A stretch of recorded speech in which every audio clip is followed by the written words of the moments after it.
Hi, Mr. Bennett. Okay. Everyone say hello to Mr. Bennett in the camera. Hi, Mr. Bennett. Alright guys, so like I said, today we are starting our new unit, the Great Depression. 1929 to 1941. As you can tell, it's not a happy time, hence the word depression. Does anyone have any background knowledge on the Great Depression? Anything they could add, talk to me about? What is it? It's in the 1920s. Yes, ma'am. So I remember I was on YouTube once and I saw this Great Depression cooking video. Great Depression cooking video. Just by curiosity, what were they cooking? I think it was pasta in a microwave, which I've done before. Okay, well, they didn't have microwaves during the Great Depression, so I would say that that video is false. Yes. Was it the collapse of the economy? It was a collapse of the economy. Can anyone tell me, we are going to learn this, but can anyone tell me what factors of the economy collapsed? Like what? Yes, gentlemen, one at a time. Dubois, you go first. The U.S. was loaning a lot of money. The U.S. was loaning a lot of money. To who, per se? Great Britain and France, I think. CCC. What about the stock market? The stock market did crash too. Do you know why? What things transpired? Were people taking out too many loans and not paying them back or something? That's kind of what happened in 2008, and we're gonna talk about 2008 as well. I know most of you guys were what in 2008, 8 years old. Yeah. I was three. 3. No, 3 years old. Hold up, 2008 was 13 years. Oh my God, I can do math. Okay, you're right.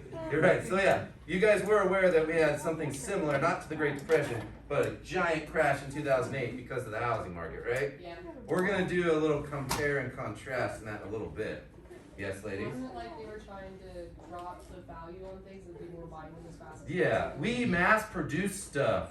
You'll see. Basically, the core problem was we were mass producing things and then we had too much, which what is the word begins with an I when you have too much stuff and they jack up the prices? Inflation. Inflation, correct. We get a ding for that. So let's go. So the economy was in severe decline and millions of Americans were out of work and or homeless. Anyone ever seen or read the book or seen the movie The Grapes of Wrath? No. Okay, it's really boring. But it's very Great, so I don't watch it. well, we may actually stumble upon that here. Alright, Ms. Coffey, can you start us off? Causes of the Depression. The stock market crash signaled the beginning of the Great Depression. Hold on right there, hold on. I forgot to tell you. You may, maybe not may is not the right word. You should, it would be wise, to take notes on these first 15 slides, because we're going to be doing something afterwards on them. In which, if you don't want to hunt in that book, those pages going, rah, rah, rah, I don't know where this answer is, I would suggest taking a picture of the slide or writing down. Anything that's underlined is going to be important. A, we're going to have an activity. B, it's going to be on your test. Get it, got it? Yeah, get those phones out, snap it. I wore my best today, so I look nice in the slide, you know? Now you're just trying to show up for this minute. I am. Oh, yes, ma'am, I am. What is that? Miss Coffey, let's go. Old and decaying industrial base, textiles, railroad, steel. Outmoded equipment made some industries less competitive, and as a result, they were not making as much of a profit. Yeah. Crisis in the farm sector. Farmers produced more than they were able to sell, especially after the end of World War I and the disappearance of markets that the war had opened to them. Hold up right there.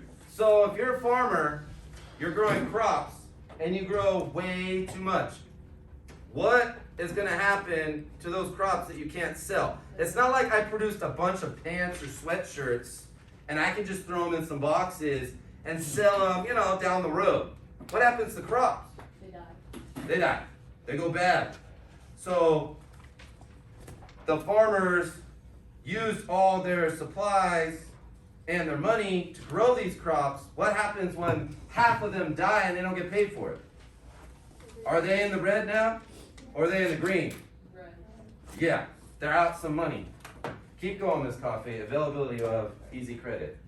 Many people went into debt by buying goods on credit, but they were living beyond their means. Businesses encouraged Americans to pile up large consumer debts. Time out. Credit. Big factor. Anyone in here have a credit card? I know you're young, but some of your mom and dads, it's actually a good thing to start building your credit early. As long as you pay it off at the end of the month, that looks good. Are you guys' credit scores back there all right? You've been paying that off? Yeah. Mom and Dad's not looking at you going, what did you do? Not Eight? yet. Whoa, Savannah. $800 at Target? Oh, can we just repause? $800 at Target.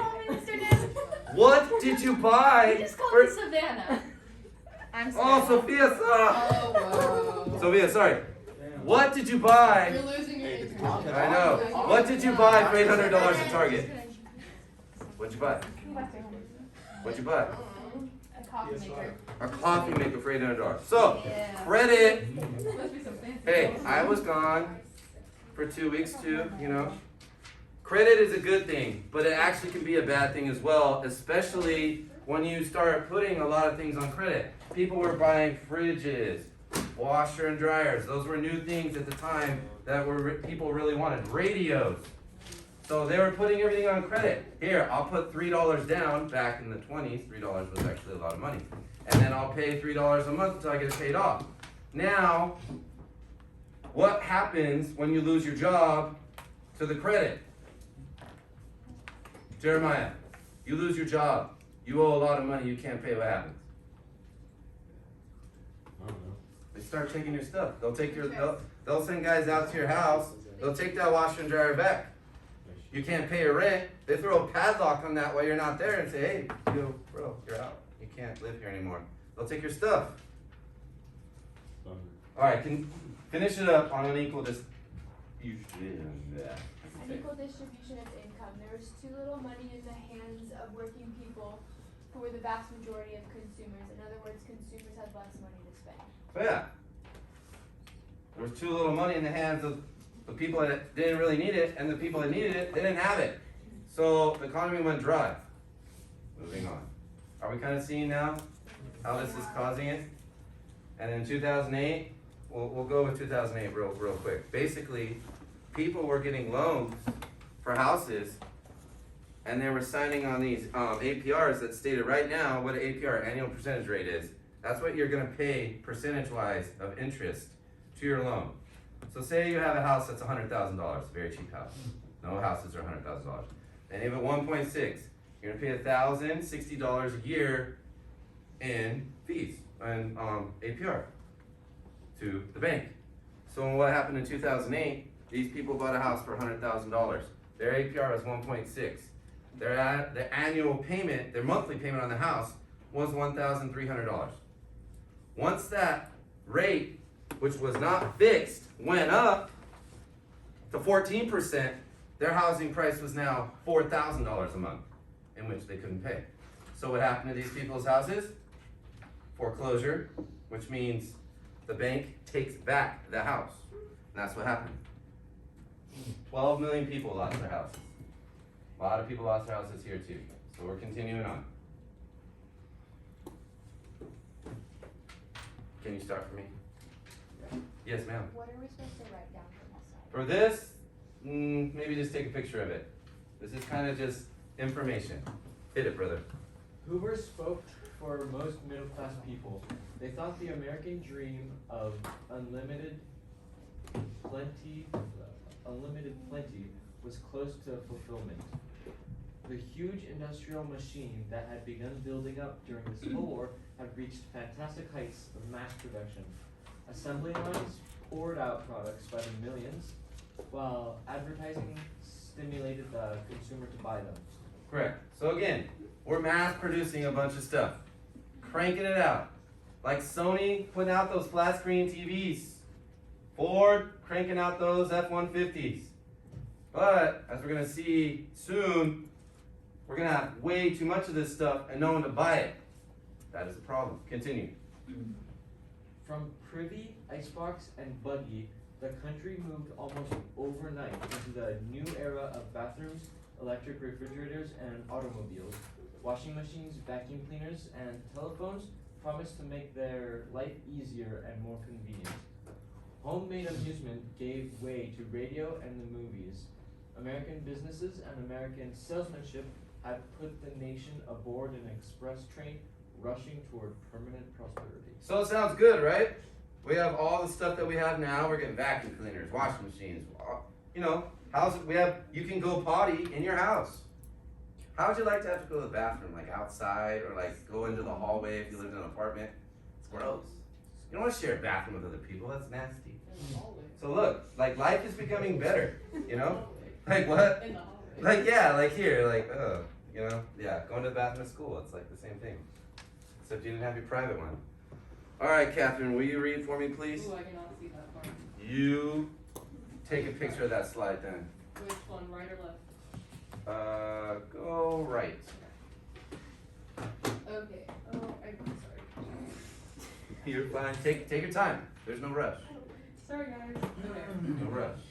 In the 20s, a number of key basic industries barely made a profit. Railroads lost business to new forms of transportation, trucks, buses, and cars. Textile mills faced competition from foreign producers in Japan, India, China, and Latin America. Mining and lumbering expanded during World War I to supply needs and then faced a diminished demand for their goods during peacetime. Coal miners faced competition from new forms of energy, hydroelectric, fuel oil, and natural gas. Construction of new homes after 1925.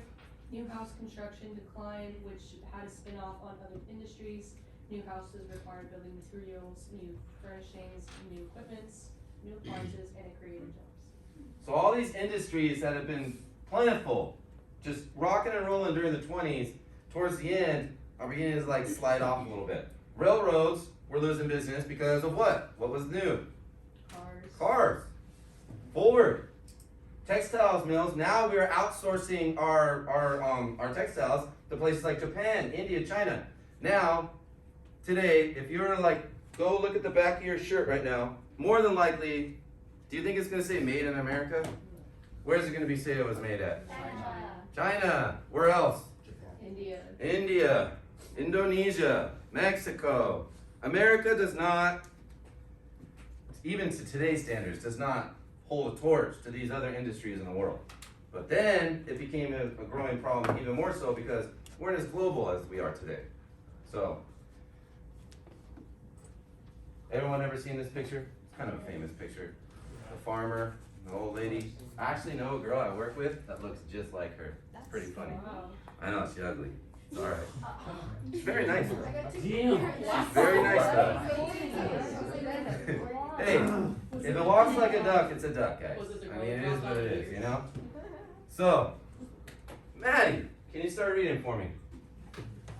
Farmers need a lift, perhaps more than any other part of economy. Agriculture suffered in the 1920s.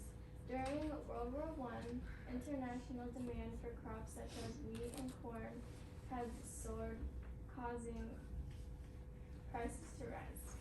Farmers had planted more crops and taken out loans to buy land and equipment. After the war, demand for farm products fell and crop prices declined by 50% or more. Thank you.